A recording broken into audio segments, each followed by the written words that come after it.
Well, hello friends. It's lovely to be able to bring you some new messages for this time of this next moon. We have just, in the last 24 hours, entered into the 6th moon, which is halfway through this particular part of the wheel, the east part of the wheel. Some questions I've been getting include what's the difference between regular solar-based astrology and this astrology. This is very much lunar astrology, based in fact on 13 moon cycles. This would be a perfect year with 13 moon cycles, and each moon cycle has a grandmother who shifts between the moon and an elderly woman.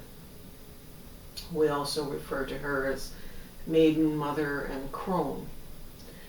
In regular astrology, you have 12 houses.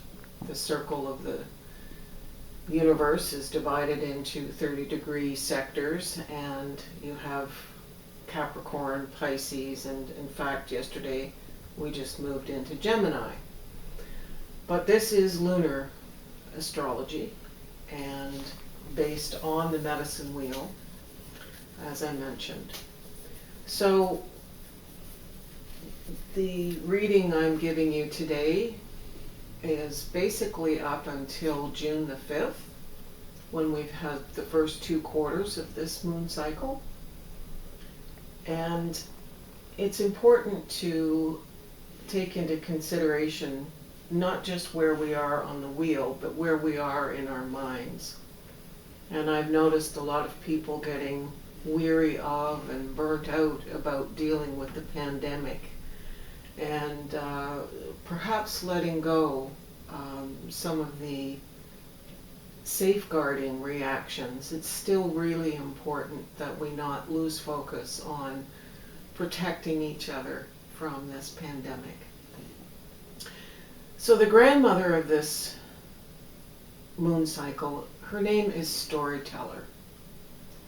The name of the moon cycle is Flowers Moon. And of course we are gifted right now with beautiful spring flowers and the active growth of the summer flowers. The particular plant that we look to is calendula or calendula, depending on how you wish to say it. And that's an important medicine plant in our traditions. The colors of the ribbons you would wear on this moon cycle are purple and pink. And as I mentioned, the grandmother's name is Storyteller. Last month, you may recall, it was Listening Woman. Storyteller is adamant about the preservation of culture through the stories we tell about our families and communities. But there is a warning here about the stories we hold on to about our own history, the repetition of negative thought patterns. So it's very important that you function like a good writer and edit the stories you tell from the point of view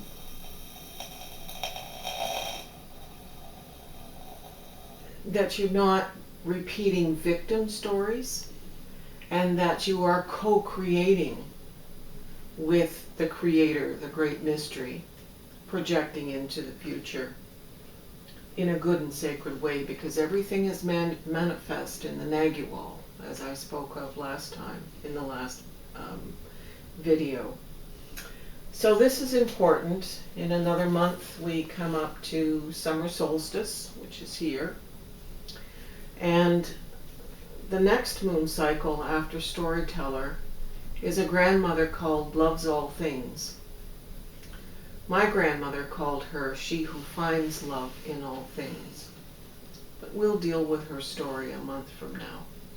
Right now I just want to take you up to the approximately 5th of June, when it is full moon, but it's also an eclipse.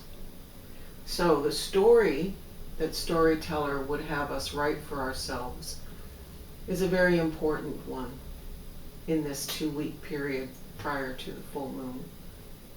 So I pulled some cards, as I always do, connecting with the ancestors and getting some clarifying cards about what it is that Storyteller would have us know about this next 2 weeks. So the first card, the card of the East, is Jaguar. Jaguars to the Amazonian peoples are the animal that has no superior. It is not the prey of any other animal. It's a guardian. It's a guardian of the shadows. So when it's a time of fear and uncertainty, just exactly as we are in with this challenging pandemic, Jaguar has shown up. And she's here to help us deal with the fear and the shadow, and not to let our fears and shadows into the story we tell about this time. She wants you to know that you're protected. You're protected in the creation and in what you manifest in this very powerful upcoming full moon. So that's a beautiful card. What we're preparing for as we move into the immediate future is preparing to give away. The giveaway ceremony, also known as Potlatch, is about giving away that which no longer serves us. If I have clothes that are too small, I give them away. If I have an extra set of pots and pans, I give them away. But in this context, we're talking about the stories. So Storyteller is asking us to give away those parts of our story that no longer serve us. What is in the past no longer exists. We only keep it alive by repeating it. It's fine to repeat the history of the community and the stories that help us to not repeat problematic behaviors of the past, but our story has no place for victim mentality or fear or anxiety.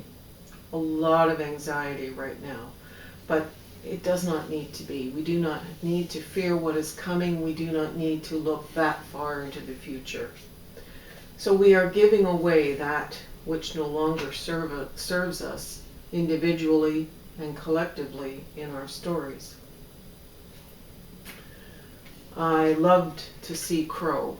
Crow was in the position of the west, and in the southwest part of the wheel on autumn equinox. Crow is the one that shapeshifts. Crow shapeshifts into shaman. So this is a very powerful totem for this time. We have two extremely powerful totems. We have Jaguar in the east and Crow in the west. This is the call to find that magical shape-shifting part of us.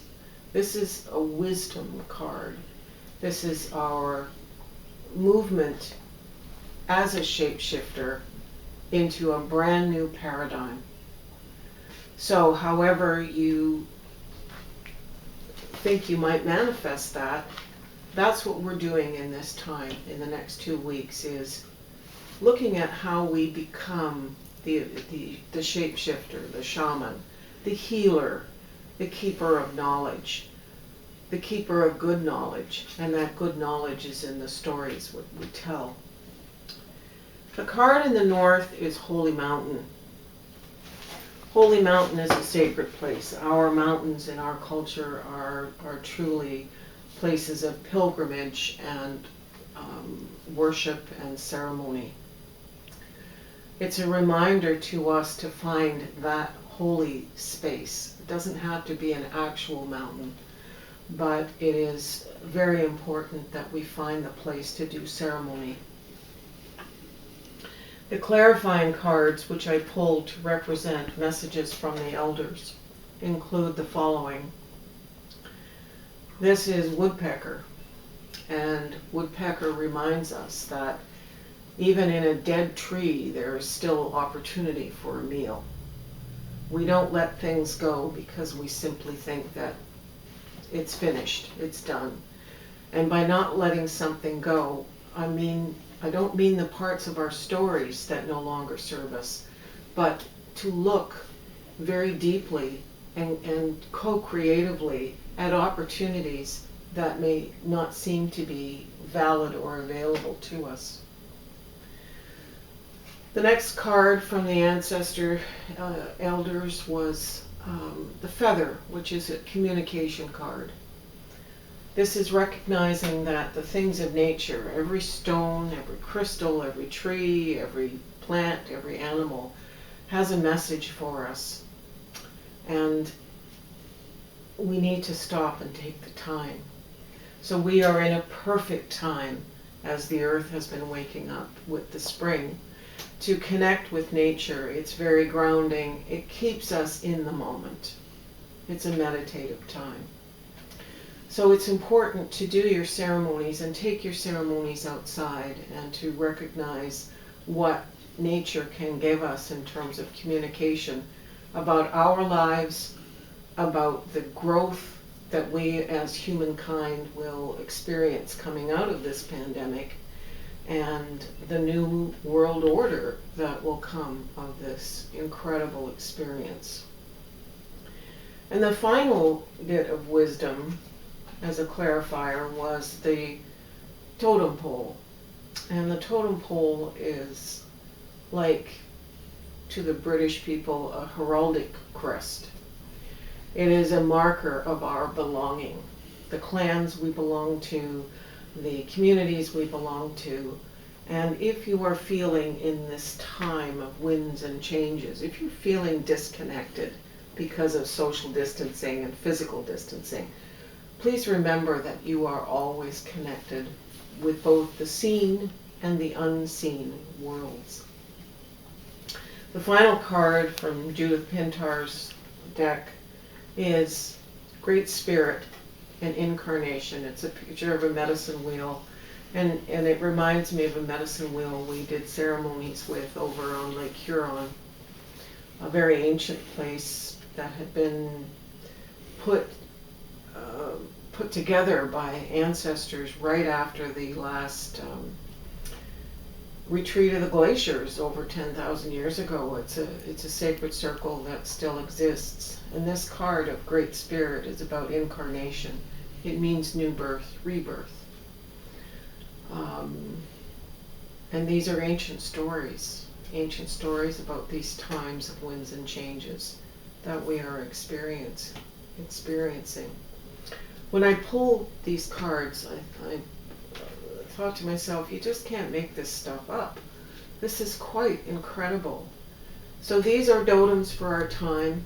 As it happens, according to the chart, we have deer clan and deer as a totem. So deers are the poets and the artists, reminding us to go inward and create that poetry and write those stories, because this is a good time when we can't be together with others. But to remember that we need to give away the parts of our stories that no longer serve, to know how it is, or get help to learn how to become that shaman and find the sacred place. So I hope that's helpful in the next 2 weeks. Both Brian and I appreciate you tuning in. And as always, feel free to email us at the email address shown in the credits. By all means, like the video, it always helps. Subscribe to the channel.